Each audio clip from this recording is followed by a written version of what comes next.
Hey, good afternoon, everybody. It's Omari Head. I'm a senior associate with Paramount Lodging Advisors. I'm a hotel broker, also known as the hip hop hotel broker.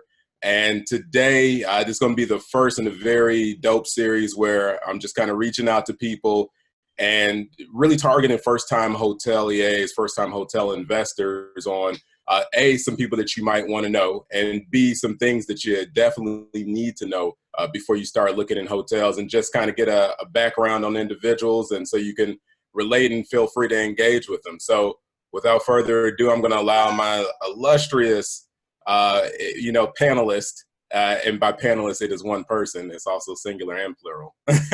But I'm going to go ahead and kick it off to him. Please introduce yourself and your company, and tell us a little bit about how you got started in the industry. My name is Daymain Smith. Good morning, afternoon, or evening, depending on what time you're watching this. My name is Damon Smith. I am the founder and Chief Executive Officer of Synergy Hospitality Group. It's a Gaithersburg, Maryland-based group.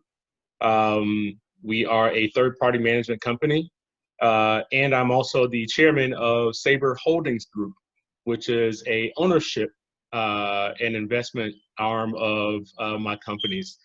One of the things that we, I guess, kind of started from the beginning, I started off in the hospitality industry as a bellman and as a dishwasher. So no stranger to the actual work of the operation and the operation side. And I grew myself, my career I was blessed enough to be able to grow very organically, through the ranks, through the general manager roles, regional vice president roles, ultimately, stepping away from the industry for a while and owning my own parking company, National Parking Solutions South, and then coming back and ultimately starting my own company with where I am the majority partner with family members.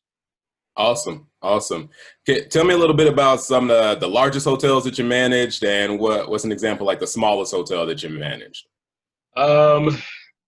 Career-wise, one of the largest hotels I've ever been a manager in was the World Center Marriott in Orlando, Florida.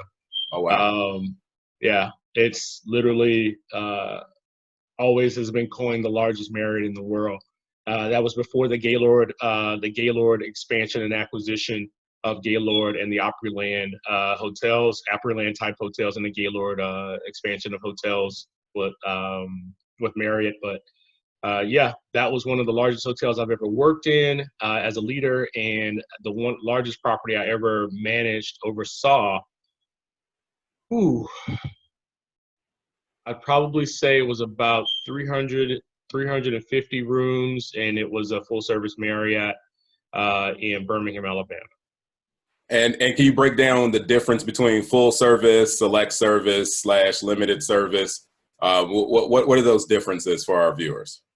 So full service is going to be your hotels, like your Courtyard, like your Residence Inn, which is extended stay. It's going to be like your Holiday Inn Express.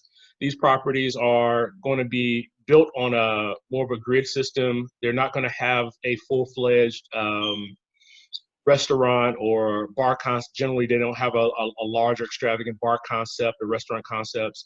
They're not going to have massive convention or conference space to accommodate large groups over 100 plus.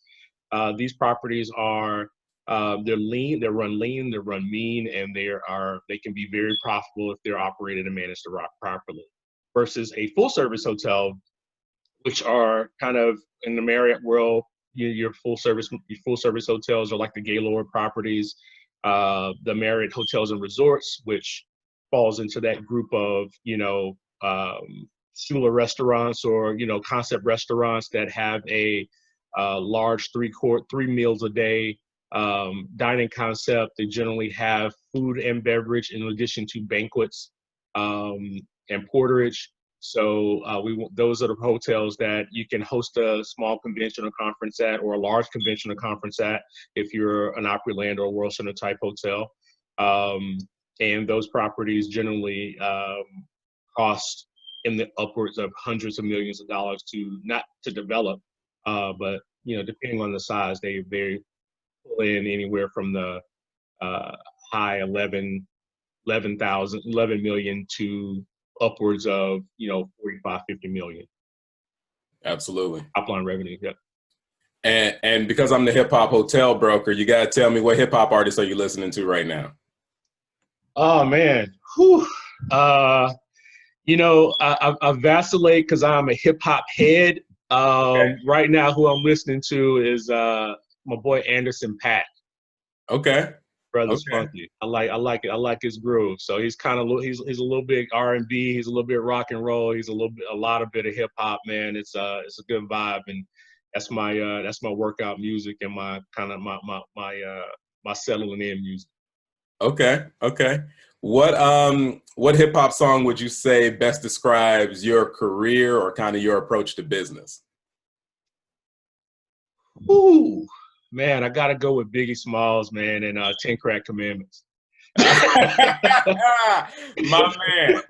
Outstanding. Outstanding. In order to see the end, the end of this, you got to understand where the story began, man. And it's my life and my career has just been really one act of God after another, man. So I'm truly just, I'm not, it's not hyperbole. I'm like truly excited and blessed to be in a position that I can even be in a forum to be able to, on a platform, to talk to people about the business that I love, and that's and created so much happiness in my life. Awesome, man. And the great thing about that song, 10 Crack Commandments, that a lot of people sleep on, is that it talks about, having discipline, and it talks about principles. Although it's originating something illegal, folks were able to pull out what the true message is, and some good takeaways. It's about having principles and discipline. And you come from another world where principles and discipline were importantly and are incredibly paramount. So talk to me a little bit about what it means to be a veteran-owned business.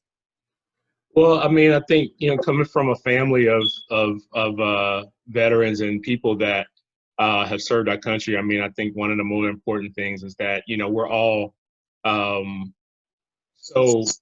so deeply connected to and affected by what happens in, international and national affairs that our government gets into, and, being a part of a legacy of men and women that have served our country, some paying the ultimate price. I think that, that's definitely something that I hold close to my heart, and I try to make sure that I'm upholding,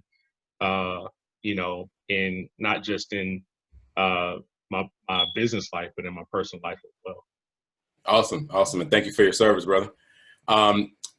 So tell me a little bit about,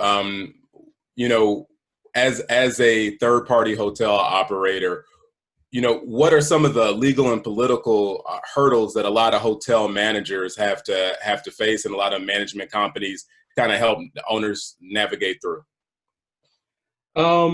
Well, one of the biggest misunderstandings is that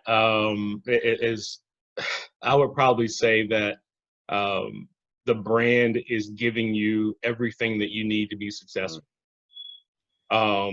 I think, Omari, I know that you know this as an owner and someone that works in a lot of, that works with a lot of owners in this space. One of the biggest hurdles is the knowledge hurdle. And, you don't know what you don't know. Just because you got cash and you got a group of people that are willing to purchase a property, there's simple things that most owners just don't know. One of the biggest that I help and my group that we help with, and as a third-party manager, is revenue management. And the second thing I would have to say is human capital management. Most people that own businesses generally have never had any formal people management experience.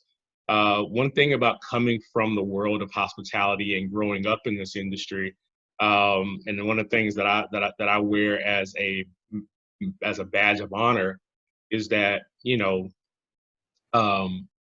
I've made mistakes with people, and I've learned how to properly manage people, and I've grown my knowledge base reading and working and working with great mentors along my journey.